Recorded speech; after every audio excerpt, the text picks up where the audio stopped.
Hello and welcome to another edition of Newsmaker of the Week. I'm Kerry Osborne. I'm here with three-time Olympic medalist and softball player Crystl Bustos.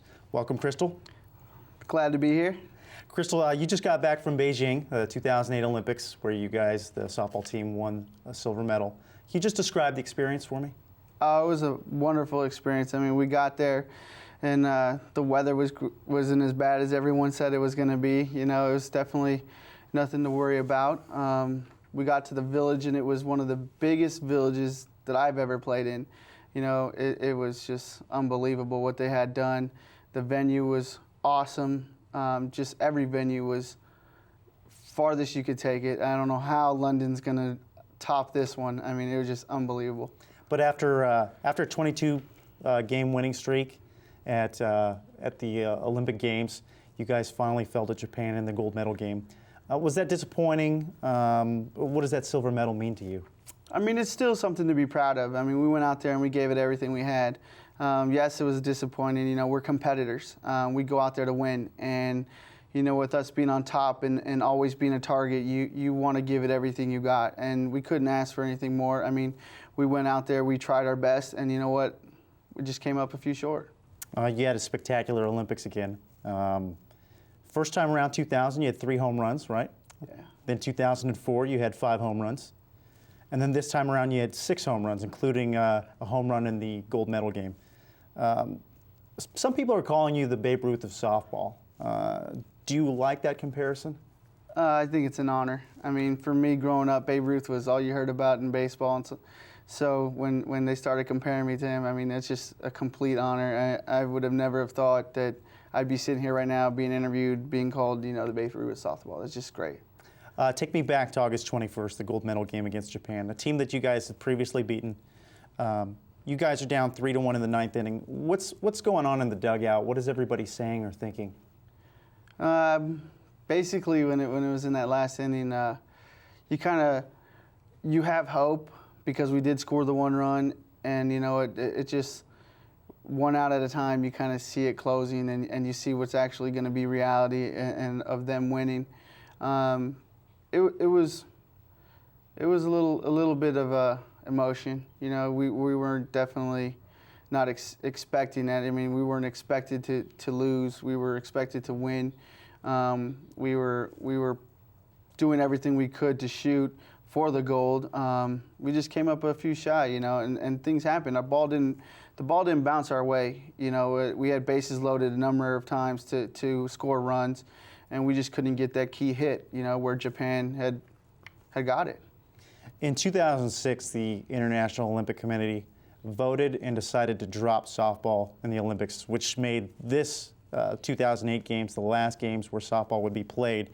Do you think that might be a political decision, maybe a backlash against the United States for its foreign policy, or do you think because you ladies were so dominant that winning the first 3 gold medals was just too much for the other countries? Dominant, the U.S. team being dominant. If you look at that, there's so many other sports that we are dominant in that are still playing and that will keep still playing. I hope that's not a reason. You know, dominance is what the name of the game is in the Olympics. You try to be at the top of your game, and to get penalized for something like that would just be not what the whole Olympics is all about, and I hope that's not it. We'll never know what it is unless one of the higher up Olympic Committee members, you know, step up and tell us what the reason really was. So I don't want to, like, you know, get into that political part of it because that's really not me. But I know that, you know, we weren't as dominant as people think. You know, in 2000, we lost 3 games. We came back and won. We played 14 innings, you know, 13 innings. We won by 1 run. You look at 2004, yeah, we dominated, but we made a huge adjustment. We got a new coach, new coaching philosophies, new staff, new training regimens, and in order to be at the top of our game. You know, we trained the hardest those 4 years before the 2004 games than we've ever trained in the history of USA softball. And then you look at 2008, where we had told people, you know, the gap has closed. There's so many different aspects of the games that changed in '04. You know, 2000, we were at 40 feet. The pitchers were at 40 feet. The pitching mound moved to 43 feet in 2004. The only country that played at 43 feet were the U.S. In college, they're at 43 feet. So we were accustomed to it. So they had to make adjustments where you can see they would probably fall back in the '04 games. So if you look at 8, now they've been playing at 43 feet for almost 7 years. They had plenty of time to train, plenty of time to make adjustments, and they did. And every country had made adjustments and came back and was 10 times better than they were. So, to say that we dominated, we never really dominated but 1 year out of the 4 years that we played. So obviously, it would make you probably angry that the Olympic Committee decided that. But what do you think is the future of the sport of softball? I think the future is we will come back. We've done a real good job of showcasing the sport, especially here in China. You saw the best games that have been there for softball. I mean, you look at China being where they were at, and Canada definitely making the medal, up into the selection there, and going, 13, 12 innings with Japan, and Australia doing a very good job. And you look at everyone, what we did across the board was showcase softball at its highest. And we had Olympic Committee members at the games watching them. I think we finally got them to come out and see what the sport was about and what we can do and what we can get accomplished through it. It's not so much the U.S. that is going to be hit hard with this. You got to look at the other countries that looked at softball and have made changes in their lives. I mean, you've got a number of different countries that now, that might drop their program. Hopefully they don't, and see that we are going to get softball back in the games and give those women another outlet. Will you be doing anything to ensure that maybe the sport comes back? I understand that there's going to be a vote in another 8 years. Is there anything that you're personally going to do to make sure that The only thing is athletes can do to make a change is keep spreading the sport. Going overseas and doing clinics, going to other countries and doing clinics, and spreading it, and not only spreading it, but getting their countries involved of what the sport is about and teaching them. I mean, that's something that we had to do in Greece. That's something that we had to do when we got to China. That's something that we do everywhere we go. Jessica Mendoza does a very good job of being our outreach to going to other countries. And there's a lot of people that are getting more involved in doing that and going out there and teaching the sport. After the gold medal game, you left your cleats at home plate, symbolizing your retirement from international play. Why would you do that at the top of your game? Wow. This is the first time I've been asked about my retirement. It's just something that I felt I had to do. I didn't want to ever go out on the bottom of the game. I don't ever want it to be a job.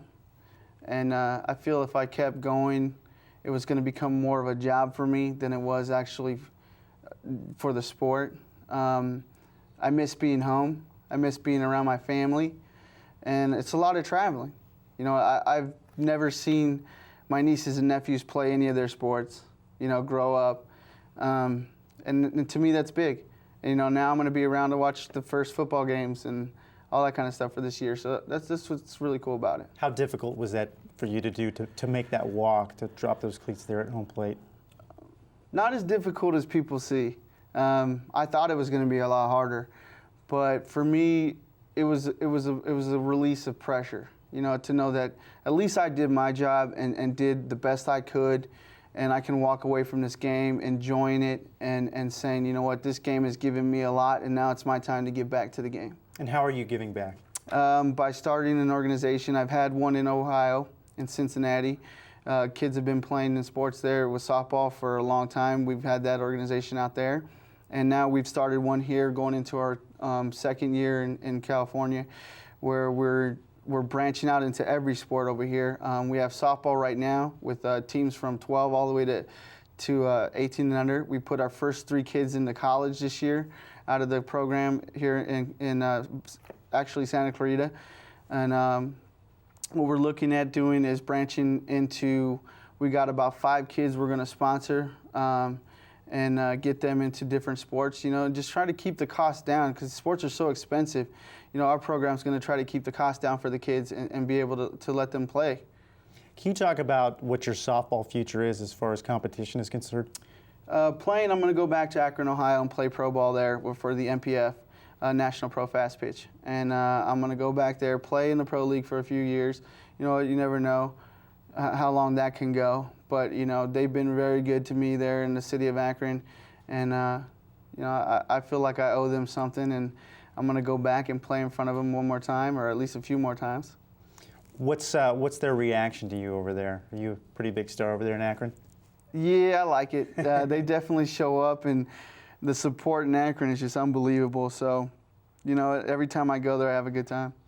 What is softball's future in the United States based off of what happened with the Olympic Committee not selecting softball to be in the Olympics for the next couple of years, the next couple of Olympics?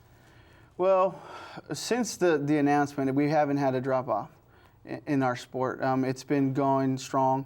We've actually had more players playing across the board. So I think for softball, we're not going anywhere. I mean, what a lot of people got to understand is we still have World Cups. We still have Pan American Games. We still have everything else that we had before we had the sport in. And the U.S. still needs to play and compete. And so for all those young athletes out there in softball, there's still a home for you with USA Softball. You know, there's no doubt. And hopefully, you know, I'll get to coach one of those USA softball teams. Really? So you'd like to ideally be maybe the head coach or just a coach of? I would like to be a coach or a head coach. Yeah, I'm putting my resume in January. Really? Yeah. Okay. I talked to your old high school coach, speaking of coaching, Greg Hayes. We talked about a lot of things. And one of the things that he said he was so proud of was watching the Olympics and seeing you console your teammates right after the loss to Japan. And he also said that he saw you, you were first in line to greet the Japanese team. How are you able, with all the circumstances, with everything going around, able to compose yourself and be able to do that? I've never been one to show a whole lot of emotion. So for me, you know, I don't get emotional. And like I told them, you know, you can cry hopefully because you're sad that the game is going where it's going, but don't be crying because we lost. You know, there's nothing to cry about. If you stepped out here and gave it everything you got, then you shouldn't be crying. You know, you can't look back, and if you can look back and say you left it all on the field, there's nothing to cry about. For me, there was nothing to cry about. You know, and like I told them, you know, the sport's not going nowhere. Everyone thinks the sport's. I'm always been positive. I don't think the sport's going to leave. It may leave for a year, but it's going to come back. And if it doesn't come back in 2 years, we're going to get it back in, you know, the next time it comes. You know, so I'm very, very positive in that sense. So I never really look at it as being the end. It's just the beginning of something else, you know, that's supposed to happen in your life. And, you know, and that's with everything. And so I think I was strong enough to talk to my team and bring them out there. And I think they did a very good job of representing the United States. And there's nothing to look bad about. Nonetheless, you got a couple gold medals from 2000 and 2004. What is your greatest Olympic memory? My greatest Olympic memory would be, you know, the Olympic Games in 2000. You know, that was the greatest games I think we've ever had because we played so strong and the U.S. coming from behind and being ranked at where we were at and losing the 3 games and actually being able to be back against the wall and pull it off. I think that was the best games yet. In 2004, we talked about your guys' dominance. I think you outscored other teams 51-1. Then you come back home and your team's on the cover of Sports Illustrated, and it's got the headline that says "The Real Dream Team." I'm not sure if you ever saw that, but if so, what was your reaction to that? That was a dream team. You know, that's something you're never going to replay. You can never replay that. You can never build another team that's going to be that team. That team had something that you know, the past teams that I played on didn't have. You know, we had just a special spark between everyone that was picked to play on that team and everyone that was at the games. You know, they were hungry. You know, that was something we had. We were hungry, we wanted it, and we wanted it bad. Because you got to remember, we lost those 3 games in 2000. So you had the veterans that wanted it just that much more, and then you had the young ones that were feeding off how bad we wanted it. You know, and I think that's something that might have came up and got us in this last one. You know, we weren't as hungry. I didn't see that hunger. Let's go back to kind of your upbringing. Can you tell me about what it took for you to be you know, a girl from Santa Clarita, California, from Canyon Country, California, to make it all the way to the Olympic Games. I mean, what would you tell a young girl, you know, how would you give her the path to get to where you got? Just don't take no for an answer. I never took no for an answer. You can ask my dad, you know, he asked me what I wanted to be, you know, anytime anyone asked me what I wanted to do in life, I told him I was going to play ball. And they're like, you can't play ball forever. It's like, I'm going to play ball forever. And if you tell me I'm not going to, I'm going to figure out a way to play. And he goes, well, there's nowhere for you to go because there was no pro leagues. You know, there wasn't much for girls back then. And I said, well, then I'll play for the Dodgers. And he thought I was crazy, you know. And I'm like, I'm serious. I'll be the first woman to play for the Dodgers. You know, and I'm still going to go if they give me that opportunity. But, you know, and that's one thing that I'm looking at. It's like, you don't take no for an answer because your whole life you're going to have people tell you can't do something. You know, and I'm living proof that you can do whatever you want with whatever obstacles that are thrown your way. You know, and people growing up that look at me now would have never thought I would have been here. You know, because I got into a lot of trouble. You know, and I remember I was that stubborn kid. I walked right out of class, you know, at times and just didn't plan on graduating and didn't plan on going anywhere, you know, because we didn't talk about college, you know, growing up. And it was just once you're done with high school, you're going to work and, you know, this and that, you know. And so when I started getting letters, I think it was my sophomore year for colleges, and I just like, you know, what are these? Where's that at? What are we talking about? And, you know, people were really going to give me a scholarship to go to school, more school. I was like, I don't like school, you know. But then eventually, you know, it started sinking in, like, wow, I can get a scholarship. I guess that's big, you know. And I've always been one that's oblivious to everything, so. You know, and it just, I tell people, if you want to do something, the way I looked at it was 2 more years of school. You know, I went to a junior college. So I was like, this 2 more years of school. I was like, 2 more years of playing ball. I was like, yeah, I'm going. I can play 2 more years. It's not over after high school. You know, then I got asked to go pro. You know, and I was like, pro, or go back to college. Pro, go, yeah, I'm going to go pro. I'm going to go make some money. And to me, $8,000 my first pro year, I was like, that's a lot of money coming from where I was like, dude, that's a lot of money for 3 months. I was like, I'm in. So I went pro, you know, and then, you know, I told my dad, I said, see, I went pro. See, I went pro. I'm playing ball. I'm going to play ball for a living. And everyone was like, you can't live off of $8,000. You just can't. Well, I was like, at least I got my foot in. At least I can say I went pro. And, you know, and then it just kept going from there. The U.S. team asked me to come play for them, and that opened up more doors for endorsements, and it opened up more doors for me to keep playing. You know, I just been trying to figure out ways for me to keep playing. It's never really been about the money. I just love playing. What sort of money can a big-time softball player make? Well, I wouldn't consider myself big time, but you can Others would. You can Many make others. You can make a good living. You know, I've been able to say I've lived comfortable, and I've been able to help out my family a lot, and you know, and it's not like anything close to what the guys make. Sure. But you know, I live comfortable. I have to me the finer things that I've never thought I would have. You know, I got cars and stuff like that, but I look at it more as like who I can help with what I'm doing. Jim Bauman is a sports psychologist that we work with in USA Softball, and he's always been someone that's been like a mentor. You know, I talk to him, and he's always been like, what can you do with what you've got? Not what can you make off of it, but who can you touch? Who can you bring with you for the ride?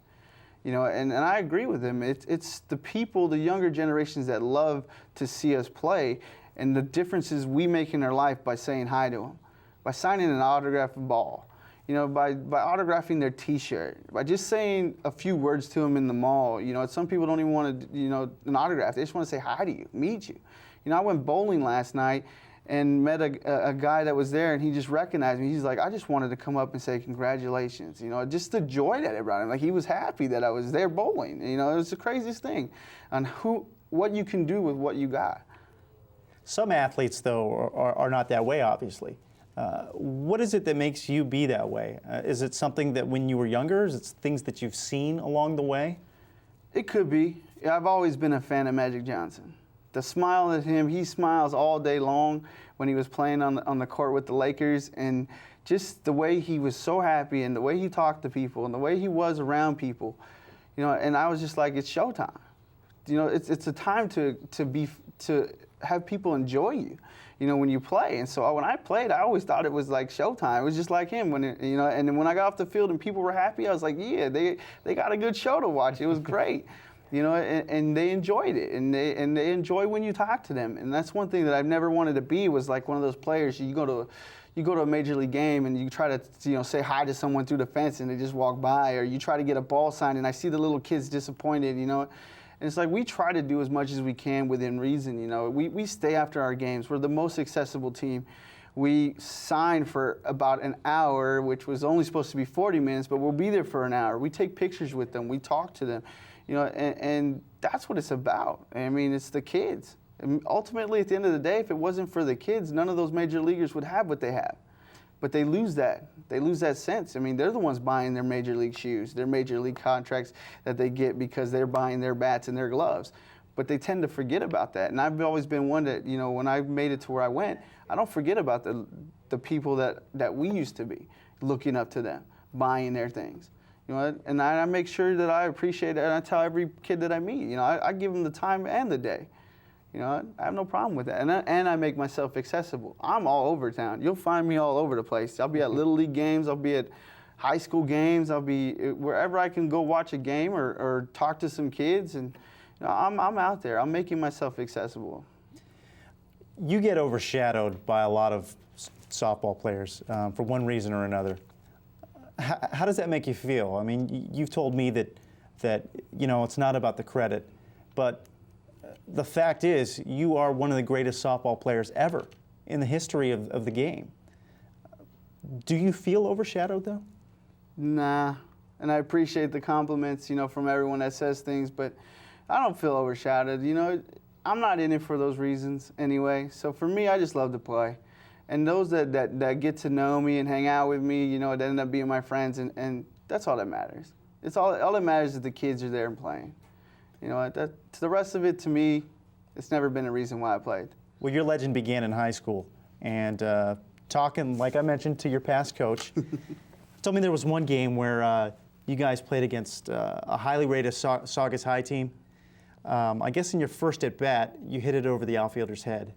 The second at-bat, he moved that outfielder to that spot. I remember then that. You again hit it over her head, and then you got a triple out of that. And then in the third at-bat, he moved her back to that spot, and then you again hit it over her head. What do you remember of that game and I kind of your high school remember that clearly, experience? too. We had a really long game. That was a really long game. And despite all the home runs and everything, we were going back and forth. And they did move the left fielder back, and I hit it overhead, and then they moved it back again, and I hit it overhead. I totally remember that. Like it was yesterday. But I just like the challenge. To me, it wasn't they're moving it back to get me. I'm like, okay, you're going to move it back. I'm going to hit it even that much harder so that way I can try to get it farther. It was more of a challenge to me is the way I see it, is respect. And I just I remember playing Saugus and Hart. I mean, we used to battle. That was awesome. I mean, you can't get away from that. I mean, we would go inning for inning. From what I understand, you were a very intelligent player, too. Back then, you were speedy on the bases, and you'd get in rundowns on purpose just to see if they could make an error or make a mistake, and then you'd take advantage. What do you remember about that? I did get in rundowns. Wow, you got the whole thing. I did used to get in rundowns on purpose. I had to purposely get off the bag, stand about halfway, and make them throw the ball because I figured if I could stay in that pickle long enough, eventually they're going to make the error. I mean, in the pickle, you're looking to get rid of the ball, having the out within 2 throws. If I can get them to make more than 2 throws, then the favor's in my hand. And so that was how I'd work it. And I would put my helmet in the way of their glove, so that way they didn't have nowhere to really throw a visual. So your chances of winning that were really high. And that's the thing. I studied the game. Like everyone says, how did you get to be so good, such a good hitter and such a good player? Is you study. You don't get to be good at anything unless you study it. And I would always study on what I could do to make myself that much better. And like I tell kids today, it's like math. It's like history. It's like anything else you do in school. You got to study. And in order to be good at something, you got to study a lot. And that's why I tell them, we get their grades on my teams that I have, and I tell them, look, you need to study more. what you apply in your game here and how good you are here, you should be that much better in the classroom. You know, and we try to keep that going. But yeah, it was definitely a challenge. I love it. In your final high school at bat, you hit a home run. And then your final official international at bat, you hit a home run. You were intentionally walked the last time at bat, so your official at bat was a home run. But you were a base stealer, an intelligent player, a good fielder. How would you like to be remembered? Just someone that loved the game. That's all. Just love the game. Simple. Well, thank you for joining us. Thank you for joining us as well, Crystl. If you missed any portion of this show, you can see it at sevtv.com. Check back here, Channel 20, Sunday 8:30 a.m., Thursday 9 p.m. for another Newsmaker of the Week.